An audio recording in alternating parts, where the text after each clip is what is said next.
पशुपालन के question answer बताएंगे, आईएमपी क्वेश्चन, ठीक है, आईएमपी क्वेश्चन बताएंगे सभी, जिससे आपके सभी क्वेश्चन क्लियर हो जाएंगे, ठीक है। इम्पोर्टेंट क्वेश्चन बताएंगे आपको। यहाँ पे आप देख पाओगे पशुपालन के सभी आईएमपी क्वेश्चन आपको दिखाऊंगा चैप्टर 1 के। तो ये सभी क्वेश्चन अधिकतर आने की संभावना होगी, वही क्वेश्चन मैं आपको बताऊँगा। पहले ही बताए थे, आगे ही बताऊँगा, हमेशा आते हैं क्वेश्चन, ठीक है। तो पहले आपको ये देख लीजिए यहाँ पे कि पशु आहार के प्रमुख के प्रकार दिखे, ठीक है। तो इनके क्या होता है, एक तो होता है संतुलित, एक होता है निर्वय, एक होता है यहाँ पे वर्धक, ठीक है। ये 3 प्रकार होते हैं, इनके तीनों के आंसर भी यहाँ पे नीचे लिखे हुए हैं, तो ये आपको याद कर लेना है, ठीक है। ये बहुत ही मुख्य आंसर क्वेश्चन है, ठीक है। इसके बाद आते हैं नेक्स्ट क्वेश्चन। यहाँ पे दिया गया है पशु के आहार देने के सिद्धांत दिखे, ठीक है। तो ये आपका एग्जाम 13 तारीख को होने वाला है पशुपालन का, ठीक है। तो उसकी मैंने आईएमपी क्वेश्चन आपको बताऊंगा इस वीडियो में, तो आपको ये देख लेना है। यहाँ पे पशु के आहार के सिद्धांत बताइए, ठीक है। तो ये आपके सिद्धांत आप लिख सकते हैं, 10 सिद्धांत हैं यहाँ पे। ये 10 में से आपको 8 या 10 तो याद करना ही होगा, ठीक है। इसके बाद का हुआ है, यहाँ पे आप देख लेना, यहाँ पे लिखा हुआ है आदर्श आहार के गुण या विशेषताएं लिखिए। तो यहाँ पे सभी क्वेश्चन ये देख लीजिए, ये इनके 3, 4, 5 ये सभी आपको दिए गए हैं, आपको ऐसे ही याद करना पड़ेगा, ठीक है। इसके ये आपके चैप्टर नंबर 1 के इम्पोर्टेंट क्वेश्चन है, ठीक है। इसके बाद आप यहाँ पे देख पाओगे पाचन गुणांक किसे कहते हैं, यह आईएमपी क्वेश्चन है आपका, तो इसको आपको करना पड़ेगा। यहाँ पे पाचन गुणांक का फॉर्मूला भी लिखा हुआ है, खाए हुए चारे की मात्रा गोबर में निकले हुए के बराबर की मात्रा, और इसके बाद पूर्ण खाए हुए चारे की मात्रा, ठीक है। तो ऐसे इसका आंसर आपको लिखना पड़ेगा, क्वेश्चन इसी नाम से आएगा आपका। इसके बाद आप देख पाओगे नीचे दिया गया, ठीक इसी के नीचे क्वेश्चन, दाना किस प्रकार का आहार है, इसका वर्गीकरण कीजिए। तो दाना कैसा है, दाना रेशे में 18%, इसके बाद कम में आता तथा प्रोटीन की मात्रा में अधिक होती, इसके संपूर्ण पाचन तत्व की मात्रा 60% से अधिक होती, ठीक है। इसके बाद यहाँ पे प्रकार दिए गए हैं, ऐसे करना पड़ेगा आपको, ठीक है। ये सभी याद कर लीजिएगा। एक क्वेश्चन इंपॉर्टेंट है चैप्टर नंबर 1 में, यहाँ पे दिया गया है मोटे चारे के महत्व दिखिए। तो 1, 2, 3, 4, तो ये आपको चारों के छोटे छोटे आंसर इनको याद कर दीजिए, 2 या 3 नंबर में पूछा जाएगा, ठीक है आपसे, यदि आएगा तो आईएमपी क्वेश्चन, इसको आपको अच्छे से कर देना, ठीक है। मैं वही क्वेश्चन बताऊंगा जो आपके एग्जाम पेपर में आपसे पूछे जाएंगे, ठीक है। तो वीडियो को मिस ना कीजिए, एंड तक बने रहिए, तो सभी आईएमपी क्वेश्चन आपको एक ही वीडियो में मिल जाएंगे, ठीक है। अभी आपके पास 3 दिन है, तो आप सभी क्वेश्चनों को आराम से कर सकते हैं। वेरी मोस्ट आईएमपी क्वेश्चन, साइरेज किसे कहते हैं, साइरेज हमेशा पूछे जाने वाला क्वेश्चन है, इसके आंसर के साथ में लेके आया हूँ। अभी तक किसी ने आंसर के साथ में वीडियो अपलोड नहीं की है, ठीक है। तो आंसर के साथ में आपको याद करना है। तो आपको साइरेज वाले चैप्टर में से इस बात का ध्यान रखना पड़ेगा कि साइरेज बनाने की विधि और साइरेज बनाने से क्या होती हैं हानियाँ, ठीक है। इसके बाद ये होती हैं हानियाँ, यहाँ पे दी गई हैं हानियाँ, और साइरेज किसे कहते हैं, साइरेज से क्या हानियाँ होती हैं। और भारत में यहाँ पे देख सकते हो आप, यहाँ पे देखा हुआ है भारत में ये देखो साइरेज कम चलने के कारण बताइए। इसके बाद साइरेज बनाते वक्त कौन कौन सी बातों पर ध्यान रखना चाहिए, ठीक है।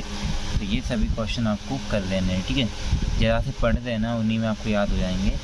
इसके बाद आपको बता दें कि ये कैसे कहते हैं, क्वेश्चन है ये हमेशा पूछे जाने वाला, ठीक है।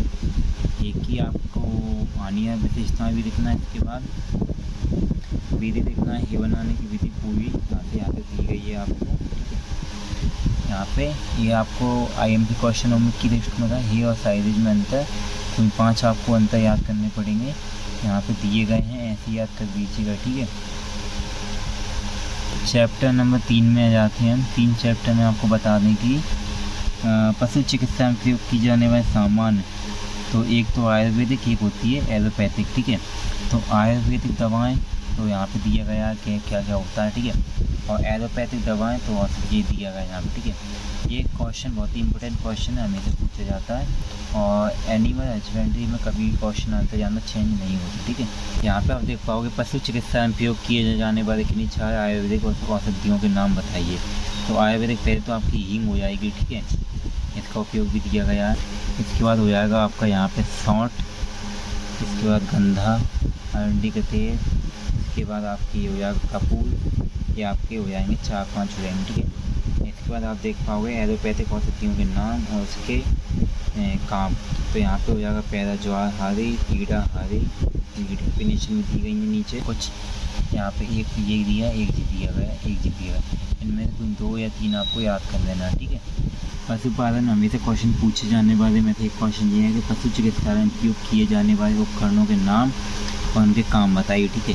तो थर्मामीटर हमेशा आता है, ये बुखार नापने के काम में आता है, ठीक है। तापमान, कैंची हमेशा काम में आती है। तो यहाँ पे दिया गया है ये ट्रोकर और कैनुला हमेशा किस काम में आता है, यहाँ पे इसकी पूरी डेफिनेशन यहाँ से यहाँ तक दी गई है, ठीक है। इसके बाद टीप साइफन बहुत गजब का उपकरण होता है, ठीक है। तो इसको भी आपको याद करना पड़ेगा। स्पैकुला और वार्डिजो, स्टेक्टर, कुटेरा और थोप और कैथेटर, ठीक है। ये सभी और ड्रेकिंग मशीन, ये सभी आपके वहाँ पे दिए गए हैं, ठीक है। ये नीचे तक ही दिए गए हैं, ठीक है। इन सभी को आपको कुछ भी IMP इम्पोर्टेंट आपको याद कर देना, या हमेशा पूछे जाते हैं। चैप्टर नंबर 4 में से आ गए हैं हम IMP क्वेश्चन बताने आपको, ठीक है। यहाँ पे दिया गया पशुओं के लक्षण, बीमा पशुओं के लक्षण बताइए, ठीक है। बीमा पशु के क्या लक्षण होते हैं कि वो यहाँ पे दिया गया है 1 2 3 4 5 में, ये सभी लक्षण आपको याद कर देना है। कुछ ज़्यादा मुश्किल नहीं है, ये सभी क्वेश्चन ऐसे ही करना पड़ेगा। इसके बाद स्वस्थ पशु के लक्षण, बीमा पशु और स्वस्थ पशु के लक्षण दोनों एक दूसरे के विपरीत हो जाएंगे, ये दोनों ही आपको याद करने पड़ेंगे, ठीक है। इम्पोर्टेंट है। इसके बाद यहाँ पे दिया गया आप देख पाओगे पशु के बीमार पड़ने के सामान्य कारण देखिए। सामान्य कारण है खान पान में ऐसे कुछ भी आपका कारण आसानी से आप लिख सकते हो, वो नहीं आते, ठीक है। ये दिए गए हैं यहाँ पे, ठीक है। सभी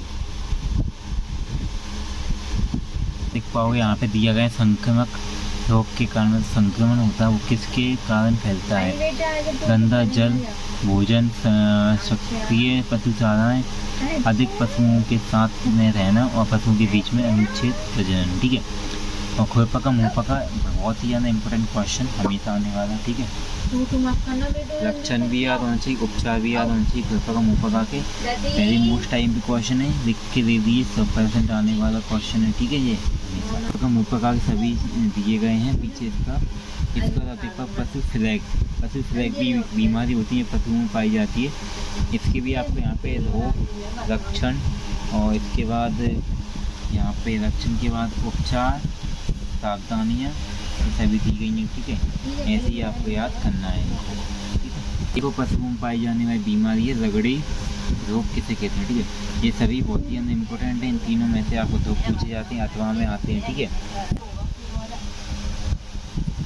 इसके बाद रोग संक्रमण की 4 विधियाँ दिखी, ठीक है।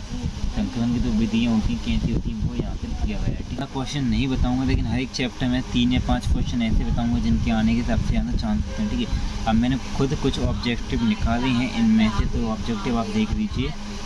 पशु फ्लैग में इंक्यूबेशन अवधि होती है, कितने दिन की होती है? 3 से 8 दिन की इंक्यूबेशन अवधि होती है, ठीक है। पशु फ्लैग एवं जहरी बुखार को वायरस जनित रोग भी कहा जाता है। जहरी बुखार का तापमान 41 डिग्री सेंटीग्रेड होता है। इसके बाद थनैला एवं जीवाणु जनित बीमारी है, ठीक है। और थन साइफन का प्रयोग थनैला रोग में किया जाता है। DGTB वैक्सीन का प्रयोग पशु फ्लैग बीमारी में किया जाता है। इसके बाद स्ट्रीप कफ का उपयोग थनैला में किया जाता है, ठीक है। और स्वस्थ गाय का श्वसन की जो गति होती है वो 11 से 18 बीट पर मिनट होती है। गर्भवती रोग भोजन और परजीवी के द्वारा होता है, ठीक है। इसके बाद सीपन क्रीम का एक परजीवी है, ठीक है। सल्फाइजाधीन इसका उपयोग गर्भवती में किया जाता है। ये सभी ऐसे हैं जो आपको किसी किताब में नहीं मिलेंगे, जो कि क्वेश्चनों में से बन के आते हैं, ठीक है। जो क्वेश्चन जैसे कि आप पढ़ोगे तो उनके तभी आपको याद होंगे। अब जहाँ पे दिया गया DGTB का फुल फॉर्म क्या होता है? डेबिटेड गॉट टिश्यू वायरस, ठीक है। तो इसका फुल फॉर्म भी पूछा जा सकता है आपसे कभी भी, तो बहुत इंपॉर्टेंट है। या कभी के इंपॉर्टेंट क्वेश्चन भी नहीं बताता है, ऐसे क्वेश्चन भी बताना चाहिए, ठीक है। इसके बाद आते हैं अगले क्वेश्चन पे। चैप्टर नंबर 16 मुर्गी पालन। पशुपालन का नाम ही मुर्गी पालन है, ठीक है। तो यहाँ पे मुर्गी पालन संबंधित क्वेश्चन पूछे जा सकते हैं। मुर्गी पालन से आप क्या लाभ होते हैं, ठीक है। 5 सहकारी संस्थाओं के नाम बताइए, जो कि अभी तक तो ये 5 सहकारी संस्थाएँ हैं।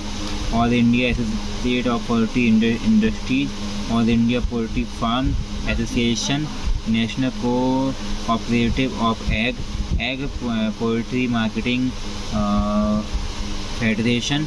इसके बाद ये सभी 5 आपको यहाँ पे नाम दिए हैं, ठीक है।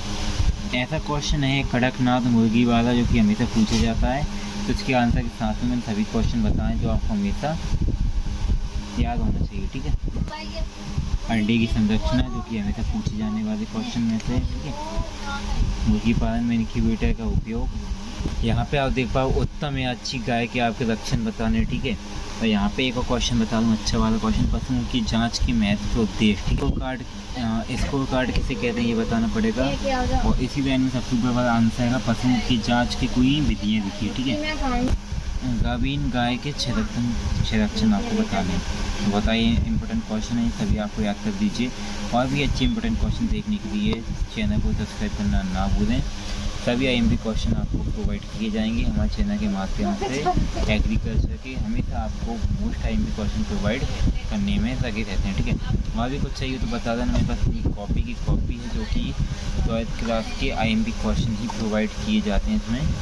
तो यहाँ पे एक और क्वेश्चन बता दूँगा आपको, क्रीम का भंडारण की विधि लिखिए, ठीक है। इसके बाद क्रीम पालन पकाना क्या होता है, ठीक है। और क्रीम में औसत संगठन लिखिए। तो ये सभी इंपॉर्टेंट क्वेश्चन है जो कि मैंने आपको कुछ ही बताए हैं अभी, तो ठीक है। इनको आप अच्छे से कर लीजिए और अपने पेपर की तैयारी कीजिए। और भी कुछ पूछना हो तो मुझे कमेंट कर सकते हो आप। कमेंट बॉक्स आपके लिए फ्री है, ठीक है। जो भी करना है वो आपको कमेंट बॉक्स में कीजिए, ठीक है। धन्यवाद।